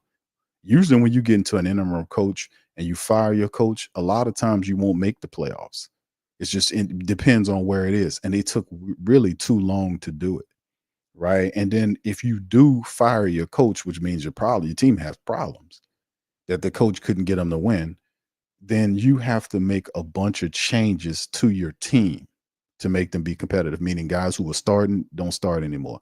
Coaches that were coaching at a coordinator level, they lose their job, or positional level, they lose their jobs. There's shifting going on because there are players and coaches that don't supposed to be on this team that's not about the business of winning. That's how you have a bad team. You got people that don't belong there, that don't have the right mentality, that shouldn't be there, coaches and players. And we have an abundance of those guys here. And we didn't make enough changes. When you have to make a lot of changes. And we didn't make enough changes. And the problem with Rizzy, when I'm saying my critique of Rizzy, is he done nothing to the offense, is what I'm telling you, brother. He didn't. He made changes in the special teams, defense. He did nothing to the offense. He's handling the offense the same way Dennis Allen's handling the offense. And I just said that they're not good enough to have that level of autonomy. I said that several times during the broadcast. That is a very clear criticism backed by logic and facts and stats about what's going wrong with the team. That's all I can do. That's all I can do, brother, is hit you with the game and let you know about what's going on with the team. English said he's the guy that obtained power and is showing signs of dementia. Nobody in that building is challenging this dumb decision. They're afraid. Bro, I said it before. I even hit the button when your boy said, "Talk, boy!" And I just said straight up, man, that the bottom line is if you're the general manager, VP of the team, you're supposed to be being asked questions by the support base and the reporters who represent the supporter base about why the team is 5-9 when you said they were going to be better than this. You're supposed to be standing up before them getting these questions every week. He's not doing that. He has his own, the New Orleans Saints reporter, Mike Hoss, who's a former journalist in his own right, works for the team. And that's why I don't like that relationship, because if you have a reporter that works for the team, he's not going to tell you the truth about the team because he don't want his paycheck to get cut off. You see what I'm saying? To me, that's a conflict of interest to have a reporter who works for the team he's supposed to be. That's crazy. That's insane, man. That's insane, man. You're not going to get no truth. You're not going to get no answers that way. Those guys are not going to give up their money to tell you the truth, even though they wouldn't have their job if it wasn't for the team wanting to sell to you anyway. You'd have to be set. You're at the onset of everything. They can't get away from you. Your questions. So they think they can take money from you and the support base without answering any questions. Just give me the money. And I'm like, nah, cut that off. That's a disrespectful relationship. We don't participate in that. Thank you, English. Shout out to you. Duke says Q, exactly. They're taking advantage of Benson. She is. She's been taken advantage of. She is. She is. They're the crappy, dirty, rotten dogs that see the woman pull up in front of the repair shop with her expensive car. She gets out there looking like a Southern Belle. She walks up in there. Hey, yeah, something's wrong with my car. And then they sell her a muffler when all she needs to do is have a tune-up. I'm telling you, man, they got people that take advantage of you, man. And it's all based on what you know. If you don't know, they're gonna take advantage of you, man. That's how this world is built. The society is built that way. What you don't know will hurt you. I don't know this stuff. Some people don't mean what you don't know can't hurt you. That's bullshit. I tell you that straight off the bat. Right now, there's 10 things I can literally tell you that's going on in this world right now that's hurting the people right now. That's serious shit that they might not be aware of. Some of y'all do. But I'm telling y'all the game, and it is hurting. But man, at the end of the day, somebody got to pay for it. Rose says, "Do y'all think AK come back after Monday to get the 50 yards?" I think they're not ruling them out like totally. I know Green Bay game is out, but I would, if it's not too bad, bro, I would be like, yeah, go ahead on Elvin, get that 50 yards. Because if them dudes would have handled their business in the Washington game, Elvin would have had that yardage. Them guys was blocking like shit. I'm calling out the offensive line because it's the truth, man. Them offensive linemen was stinking in there. Y'all know that. That first half of that Commanders game was pathetic. How they go out there and play like that and they know what's on the line in the dome. They go out there and play like that. Answer me that. They know they're not. They know I'm not kissing y'all ass and I'm telling the truth. Y'all played like shit out there in the first half of that game, man. The hell out of here. Half game. I'm proud of them for a half a game. Man, no, man. We're not proud of that, man, because you didn't win. You lost a game that you knew you couldn't lose, and you didn't even come out inspired. How you come out there and play flat like that with everything on the line? I mean, I'm just answering it that I keep going over that because what's to stop them from doing that in the next game? What they gonna say? Oh, it was too cold to play. I mean, damn. But at the end of the day, they showed took that goddamn paycheck at the end of the game in the form of a direct deposit. I'm gonna just keep it all the way funky with your H-Town. What's up, brother? Says PFF have Will Campbell at the 8th pick. Saints need to build both lines of scrimmage. You ain't never lying, brother. Thank you. You ain't lying, bro. The Saints offensive line is not as good as what we internalize it as. You know, you do have 2 young offensive tackles, which is progress there. They're heading in the right direction despite the shitty game they played in the first half of the Washington game and the pathetic play they had in the Giants game. They're heading in the right direction. But that Lucas Patrick dude, that dude is a backup offensive lineman. He's not supposed to be starting at that guard position. He's a rotational backup player. That's why his body keeps breaking down. He's not supposed to be playing all those games. That's number one. Number two is we need to reevaluate Cesar Salad Ruiz, man. He had one good year and he constantly is beat over and over again, man. I'm tired of watching that guy out there turning and just getting beat like that. I'm sick of seeing it, man. Dude out of position. He be reaching at times. He don't look strong all the time. You know, it's just the tape. The tape is not good to these guys, man. Brother Devon says people that actually play football, no car is a practice hero. He can win the QB competition at practice, but can't win the big games. Bro, I'm going to say this about Derek Carr because a lot of people kind of 50-50 on Derek Carr. My thing about Derek Carr, I know what Derek Carr is at this stage of his NFL career. He's a play-action quarterback. He has a lot of bad habits that get him in trouble, meaning he has a gun for an arm, but he's radically inconsistent with his passes. He rips some really beautiful passes down the field to receivers. You'd be like, yeah, man, that's what I'm talking about. Then the next play, he putting a stinker out there at somebody's feet. Radically up and down. He stares people down too much. He don't progress. And it's just awful. The tape is consistent every game, is that he gets stuck on one side of the field or the other. And he believes that his arm is strong enough to get him out of that. Even in the game, you've seen him trying to take shots down the field, and he was underthrowing guys. The interception, he underthrew the guy. Remember the interception? He underthrew the guy. So, I mean, and I give him credit for being a tough quarterback. He got a good pair of wheels, too. And I was like, man, Derek Carr could move. He needs to start using that more. Sometimes he over relies, stares down. He needs to take off and run a little bit more and slide. He actually ran away from Brian Burns, who's a pretty fast defender. That's the play in which he got hurt. He just did a dumb thing, jumping up in the air and came crashing down on the ground and broke his own self up. I can't even say somebody hurt him. He broke his own self up. Like, he don't laugh at the man. The man broke his own self up, man. He died. He Superman dived into the turf and broke all his body up, man. Tore up his shit and concussed himself. The man jumped into the ground and concussed himself and fractured his 9 throwing wrists. He was trying to make a play, give you that, but bro, if you're the quarterback, when I seen him jump, I was like, oh no, don't leave your feet. Especially, we know that he been dealing with all type of rib issues and stuff. And boy, when he hit the turf face forward. His knees were still up in the air. I was like, man, look at this. He concussed himself and broke himself up. Like I said, I give him some points because he actually tried to make a play. So I'm not going to be hard on him, but I'm just speaking from a tape perspective, is that he gets stuck on the field, stuck on the side of the field, for whether it's the left or the right. When he goes through his progressions, he actually makes the play, but it's getting him to go through his progressions consistently is a problem. And then the play calling wasn't really good too, because what it was doing, it was giving him a bunch of, design throws where he don't read when he doesn't read the defense, he just turns and fire it to the motion guy, or he does an extended running play with Alvin Kamara setting up the screen to the left or the right. The play calling was really basic, like the misdirect toss to the left side and he rolls out to the right side.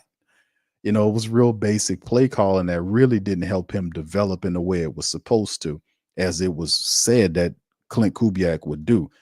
In my mind, Kubiak failed to get Carr enveloped into the offense correctly, because as you got deeper into the season, we should have seen more layered plays for Derek Carr, and we didn't see that. You take advantage of his arm, getting him into a rhythm and a pattern, but you have to get him access to the running attack, which the Saints could not do consistently. Once we get play action going, he's a different quarterback. He's more confident. He's more in rhythm and vibe. But when you sit back and want him to read defenses, like literally read, man, listen, you asking for trouble, because he's not disciplined that way. You know what I'm saying? And I'm just keeping it real based on what I seen from Carr as a New Orleans Saints man. As I seen, that's what he does. He gets stuck on the field. He doesn't read his progressions as much as I want him to. He got a good pair of wheels. He just don't use them. So that's my thought on Derek Carr. Anyway, all right. Shout out to y'all, man. Appreciate you, Chantel, baby. Secure. She said, I just the solution. Gail goes to Pittsburgh, kidnaps Mike Tomlin, let him coach the Saints and solve the problem. Never have a losing season. Again, thank you, Chantel. Appreciate you. I would love that, actually. I like Mike Tomlin. I like Mike Tomlin. I think Mike Tomlin would be a fantastic coach for the Black and Gold Nation. I wonder if Pittsburgh would be foolish enough to let Mike Tomlin go. They'd be foolish enough to let Mike Tomlin go. That would be ridiculous. But we would love him. We would love to take Mike Tomlin down here. A guy that, a championship coach that's serious about the game, who needs a little change of environment. His philosophy will work here. In a gritty town like New Orleans. He knows defense. He knows to bring in the correct his offense kind of struggle every now and again, but I think Mike Tomlin knows defense, running game, stuff like that. And man, he been doing it successfully for a long time, and he got a key. Just like what Coach Payton was doing it, and several other coaches that got a key. They just know how to get wins. They know how to keep adjusting and moving forward. So it is what it is. All right. Thank you. Appreciate you, Chantel. Much love, baby. Appreciate you. All right. L-Dub says Rizzy was praising Derek Carr today about his time since he been an interim coach. That's what Rizzy gonna do. Rizzy's, like I said, man, Rizzy's not the man. And I kind of, fam, I'm be honest with you, I seen it a couple games ago. He's just not the guy. I mean, he's not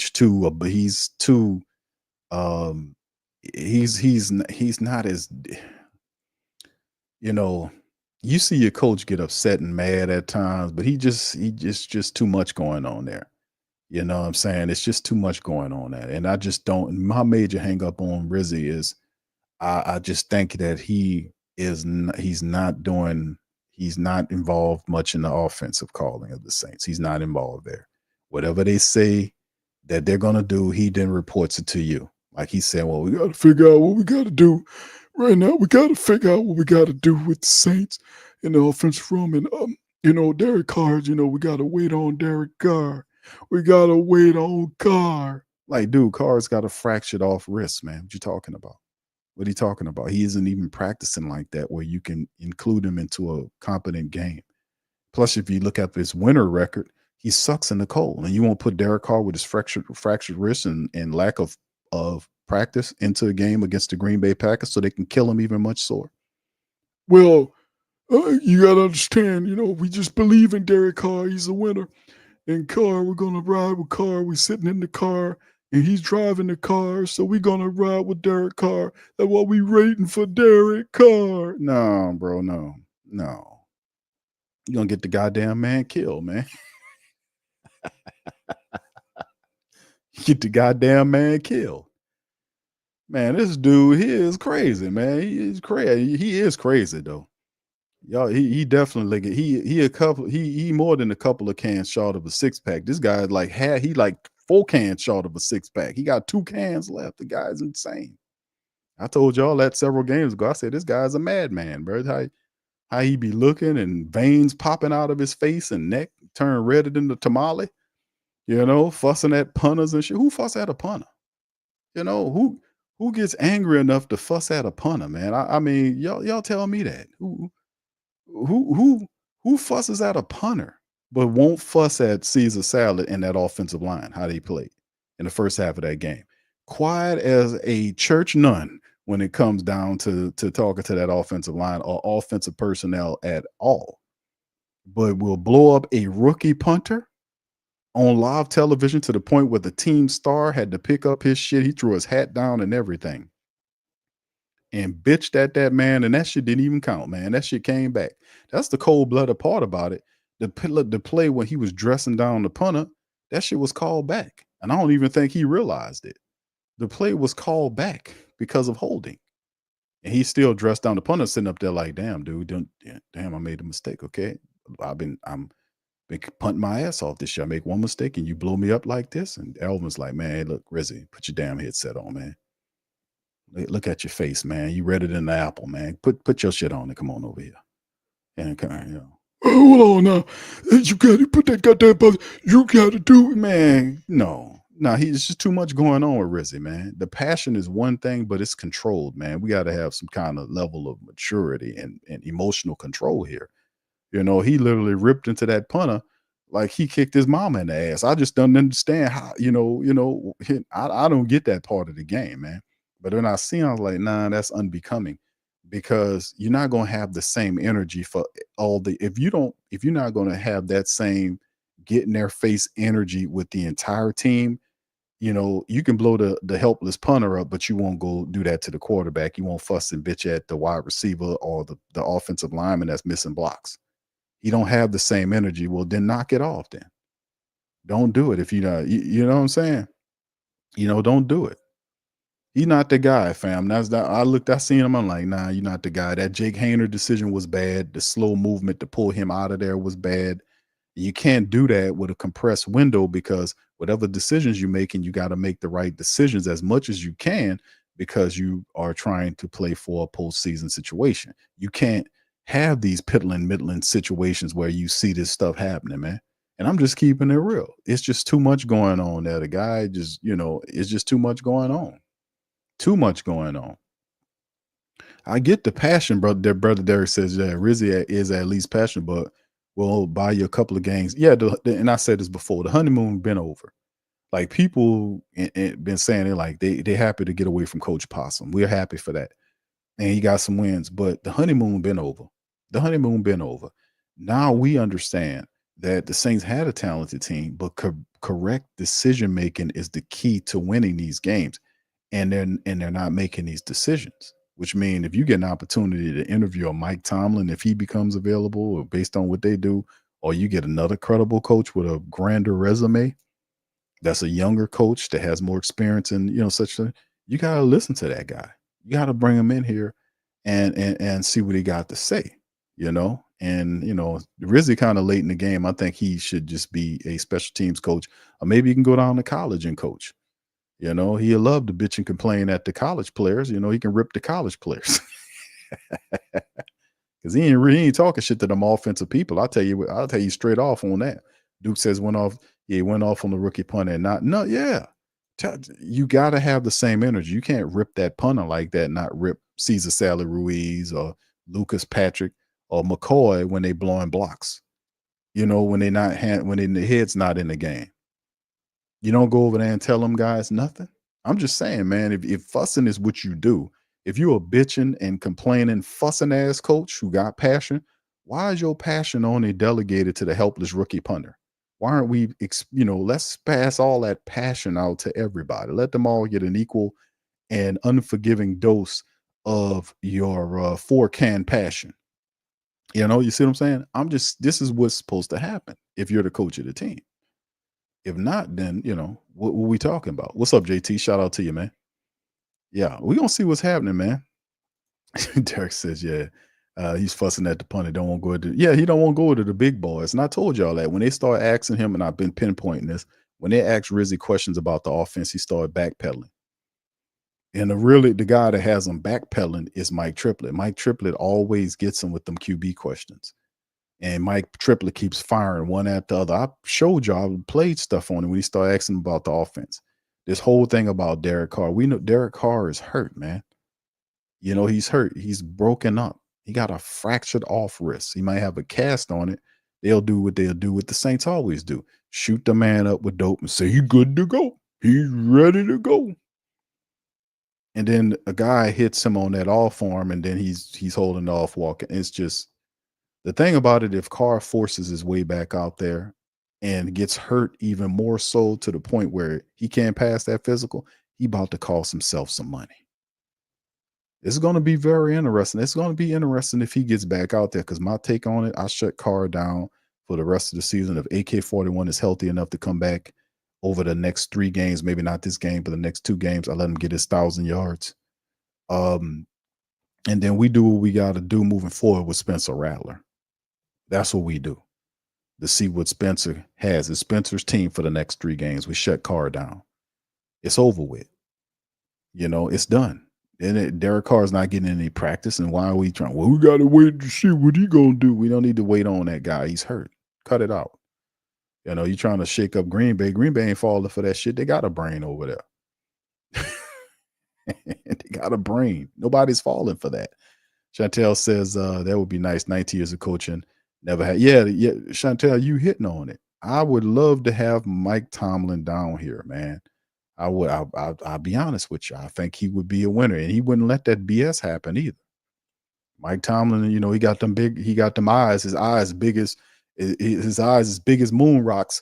And boy, I tell you one thing: when Mike Tomlin look at you, boy, he can look right at you and see if you're telling the truth or telling a lie. Man, that's one thing. He stare right through you. Mike Tomlin will stare right through your ass, boy. You're like, man, see that son bitch over there? He lying. I was like, damn, Mike, how you knew that? I can look right through him. I can see right through him. Yeah, I believe you. I believe you, Coach Mike. Derek says D-line can't run, block, or nothing. H-Town says Saints should never sign Carr acting like they were a quarterback. It's been a failure up to this point, is what I'm saying about the whole Derek Carr experiment. Even some of our Carr supporters, they understand that it has been a failure, because this is not what we thought or anybody thought that it was supposed to be. When you get Derek Carr here, we thinking that this leads to 2 seasons of playoffs, not 2 bumbling, stumbling 9 playoff seasons.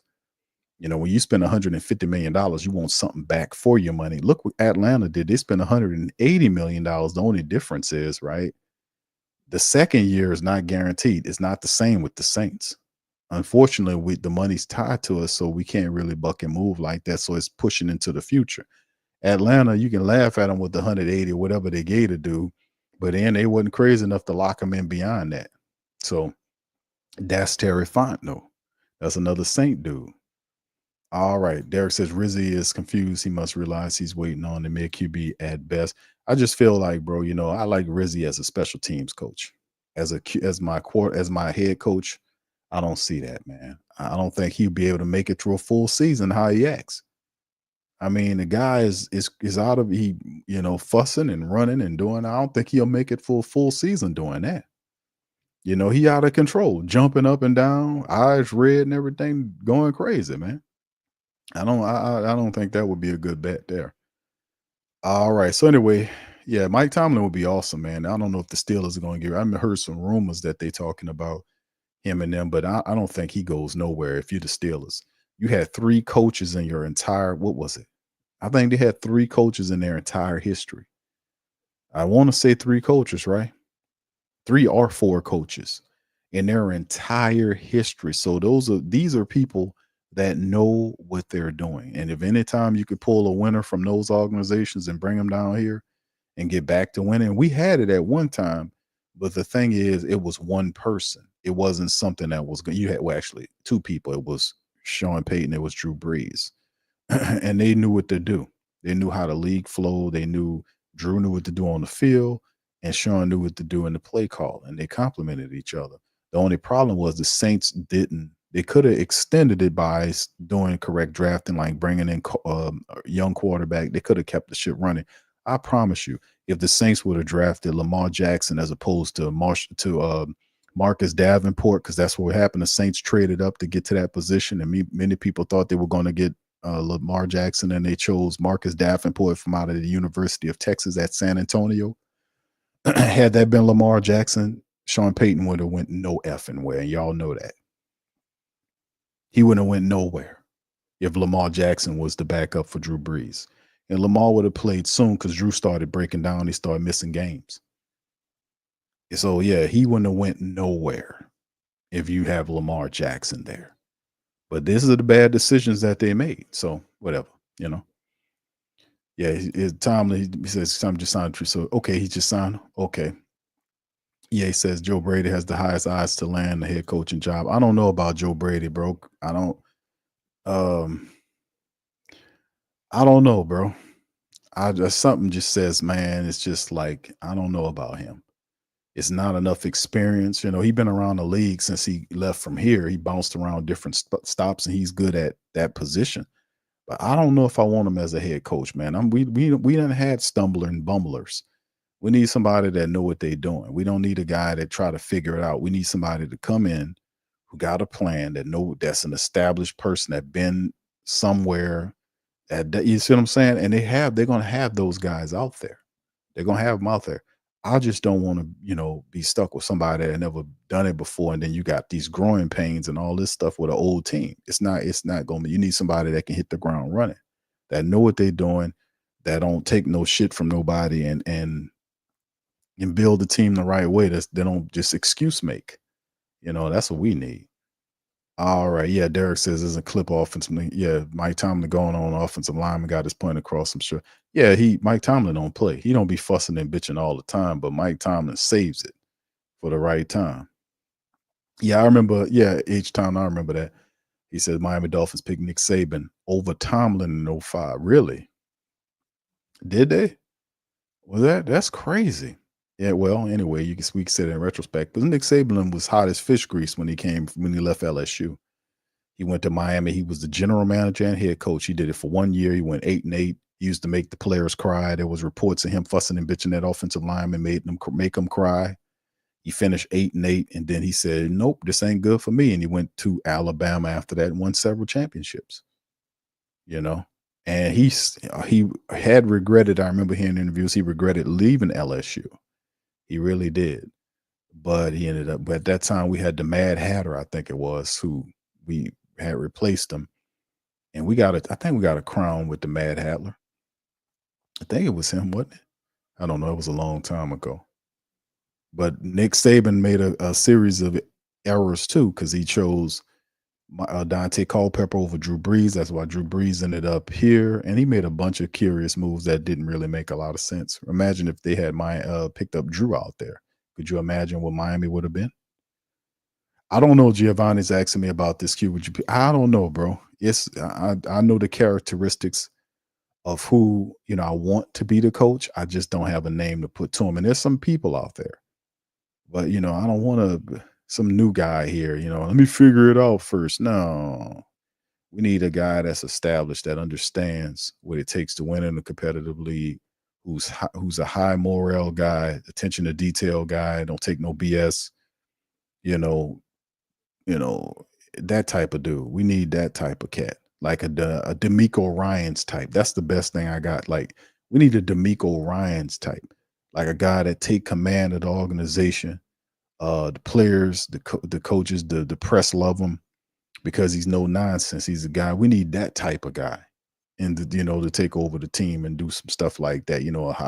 Played at a high level, commands respect, know what he's talking about. That type of dude. Know how to talk to the players, know how to, that dude. He took the Texans, which was a dumpster fire, his first year and took them to the playoffs. And I think they won a playoff game his first year. The dude is like took the Texans since he just got there, and they went and get, they doing a little struggling this year, but at the same day, they're light years ahead of where the Saints at. They started over, and them people did everything the right way, man. They hired the dude. The dude came in, knew what he needed to do to fix the team, and they fixed him. That's what I want.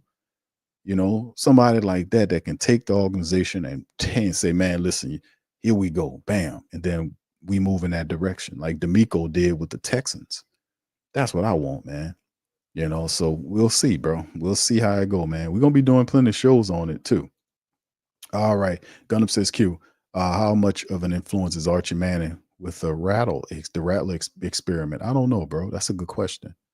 I don't know how close Archie Manning. I know I think somebody I think they messaged each other, and I don't know how close Rattler is here with Archie down here, man. But it'd be interesting, though. I remember him did mention something about him messaging them, if I'm not mistaken. But the Mannings, man, those are winners, man. The Mannings are winners. Pammy says, actually, Saban wanted Drew, but the owner made the Culpepper. That's why he left. Oh, Saban wanted Drew, but the owner made him take. Oh, damn. Are you sure, Pammy? Because that's really that owner got some nuts to tell Nick Saban, hey man, you can do everything you want, but I don't want that. Get Culpepper. That's tough ass owner. They'll tell Nick Saban that how ornery Nick Saban is. I'm surprised Nick Saban, hey man, listen, take this job and shove it. You don't tell me who my quarter. That Saban. But money talk, BS walk, right? All right, Kanye says, who wants to coach a team that is 70 plus over the cap? Loomis after Spheres will be playing 34-year-old players. Now you can still win. The Saints could have won this year. You need responsibility. You need somebody that know what they're doing, bro. You could still win. Don't get caught up in the malarkey about Mickey Loomis. There's still a path to victory. Like I said, for us to get better, this would need to happen because you had people that were charlatans out here, and they needed to be thoroughly exposed, and that's what the universe is doing. So as a result, that's why when I get up here on these shows, I kind of kid around and I make jokes and I hit the laugh button and, what I'm saying, and I kind of talk to the family, it's therapy at the same time, this is necessary. And we said it started the year off, it's like, man, listen, it's what it is. If it fails, it fails. It's supposed to fail. Loomis said it was not going to fail, that they were going to, we're going to do some good stuff and all this bullshit. Dennis Allen was fired, and that's a big push there, So in the end, man, we'll see how it all goes moving forward, man. But yeah, we going through this is growth pains. We got to get these people because the Saints are ran wrong and they are being thoroughly exposed right now. And like I said, that part where getting Dennis Allen fired and Gail basically telling you who it was, because they would have tried it. They would try to have hid that information.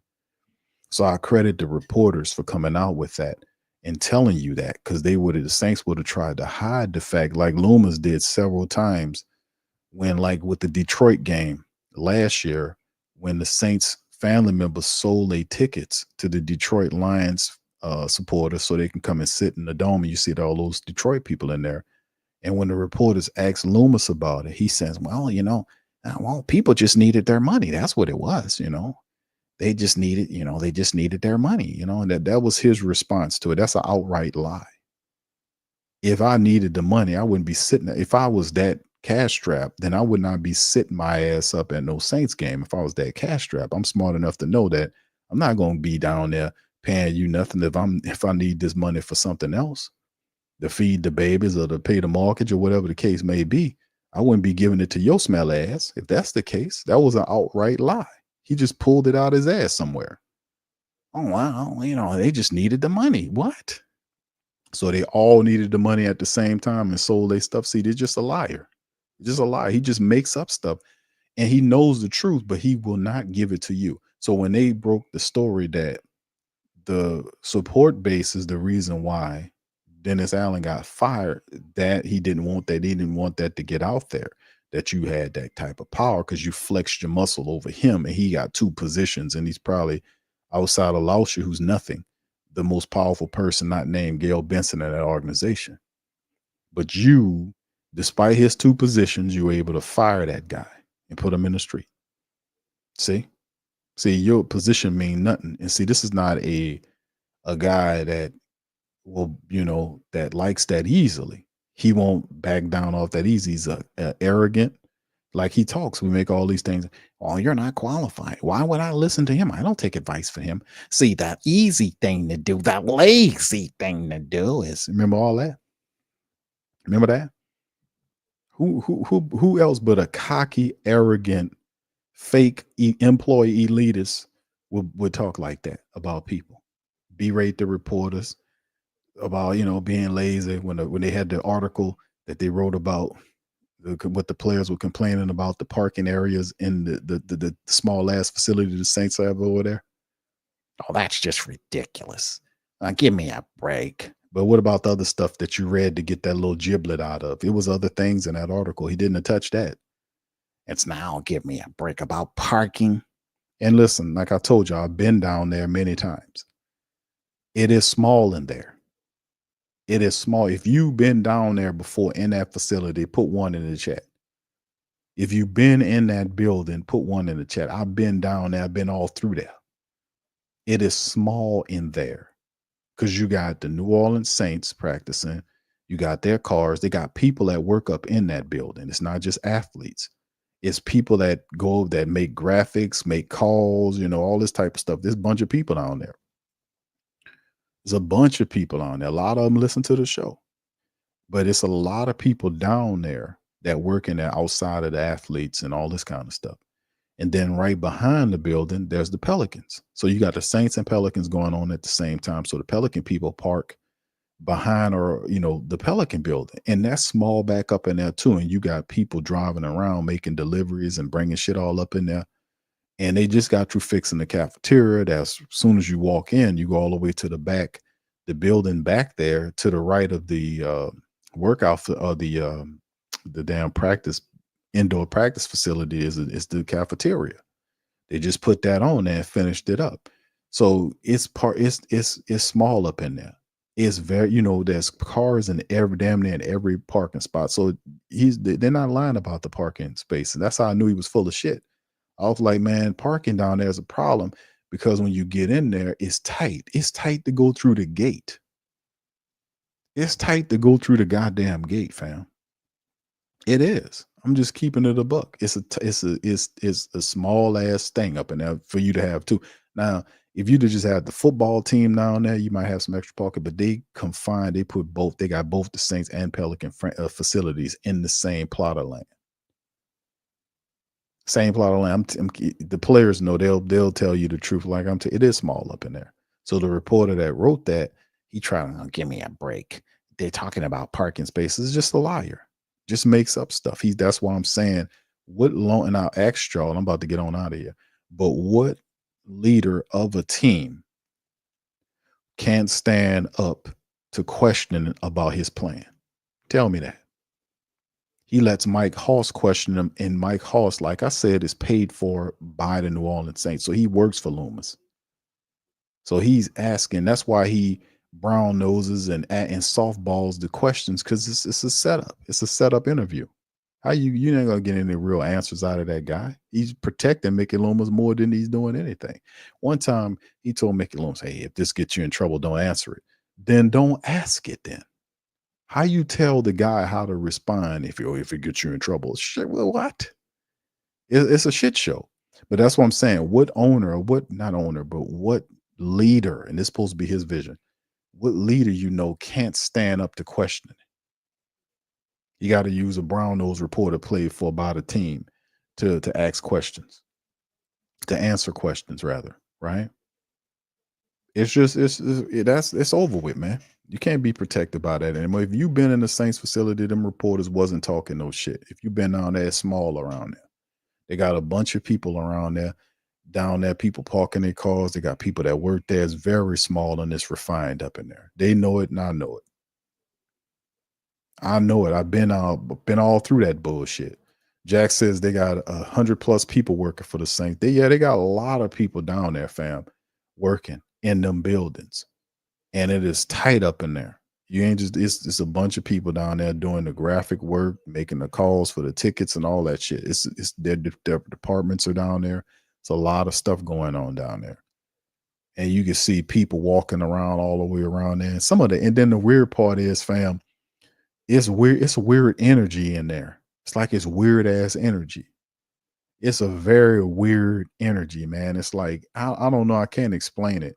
But it's weird energy. It's like, I ain't trying to, disparage nobody, but it's like, it's on some fake Hollywood energy type shit. If y'all ever been out to the West Coast and y'all been at like a function where they got, the celebrities, and then they got the people that are the sub celebrities, meaning they know the person or they might be their agent. I mean, somebody like that. And they got this fake energy, like they are somebody when I know this guy that would make me somebody type bullshit. That's what type of energy that they there and there.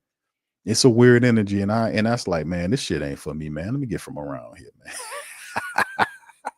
I'm too real for this. I'm a real person. I don't need, well, I know that person that makes me important. No, stupid. You're important because you are your own person, not because this guy over here. And that's what suck ups and sacrifice. It's a lot of that going on down there, man. That's why a lot of shit show going on, because the people, you got yes men around that's not keeping it real and telling the truth. So when you're yes man, when you crash out, your yes man disappear. Like, why you didn't tell me that? Well, because he's a sucker fan. He been running around. He's a parasite. He ain't gonna crash out. He gonna leave because he can't suck off you no more.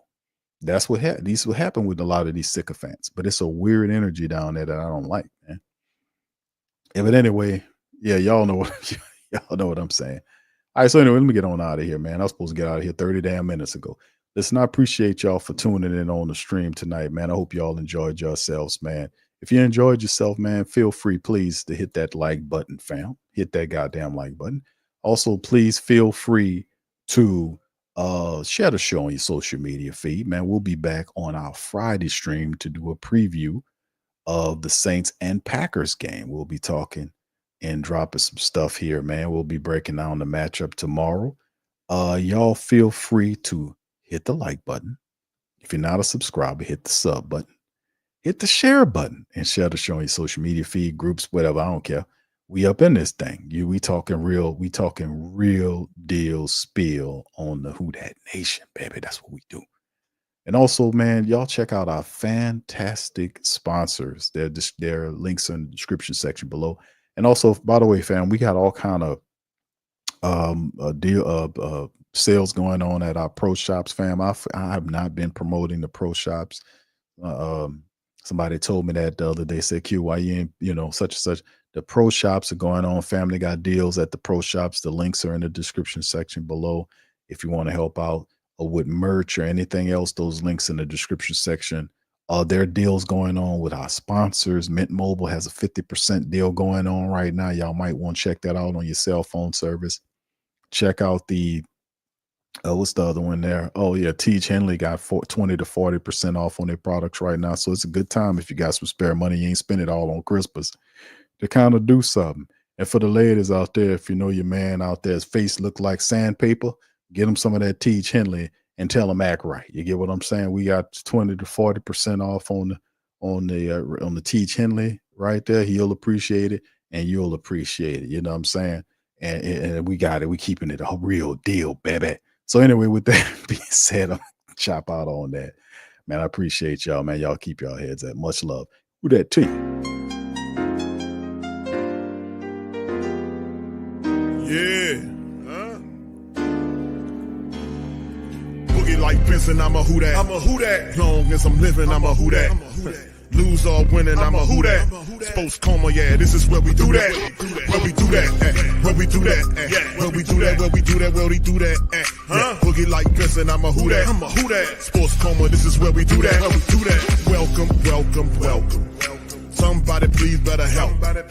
Running this thing like Elf. I thank God every day I'm not a felt. Go to YouTube Live with Big Q and the guys. If you ain't ride or die, the bandwagon get flipped. Been marching in, that was way for the ring. I was yelling out your shame for the championship. Bucking on town, duck down. Falcons, pluck, get shut down. Panthers ain't much touchdown. The vision really belong to us now. So much hate on the Saints, you could probably tell. Ever since Bounty Gate hit the NFL, when things seem fishy and you probably smell the crooked referees on Roger Goodell. Yeah, probably like this, and I'm a who that. Every day I'm living, I'm a who that. Lose or winning, I'm a who that. It's the Sports Coma, this is where we do that. Where we do that, where we do that, where we do that, where we do that, where we do that. Boogie like Benson, I'm a who that. It's the Sports Coma, this is where we do that. You're listening to the Sports Coma with Big Q and the guys on the PRO Media Network.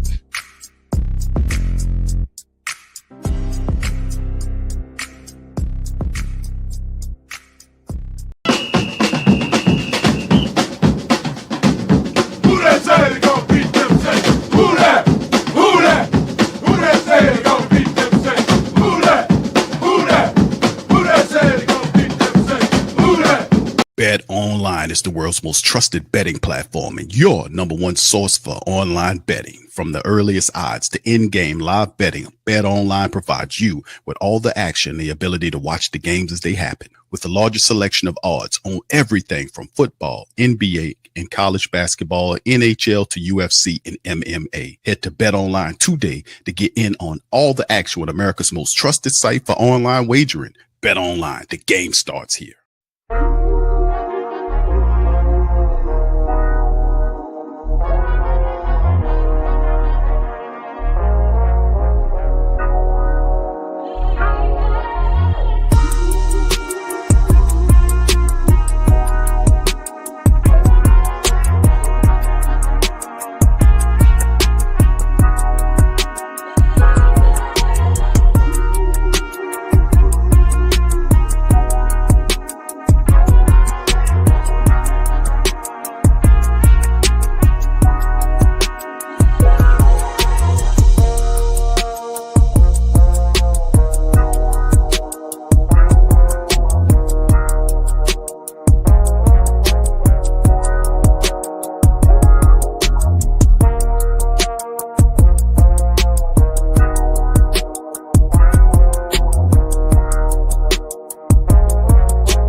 WhoThatDaily.com. That's right, WhoThatDaily.com. Your one-stop shop for everything New Orleans Saints, New Orleans Pelicans, LSU Tigers, even the top flight boxing news. So if you're a Who That and you're looking for a place to stay up on your team, WhoThatDaily.com is your site. The WhoThatDaily.com for the sport Who That in all of us.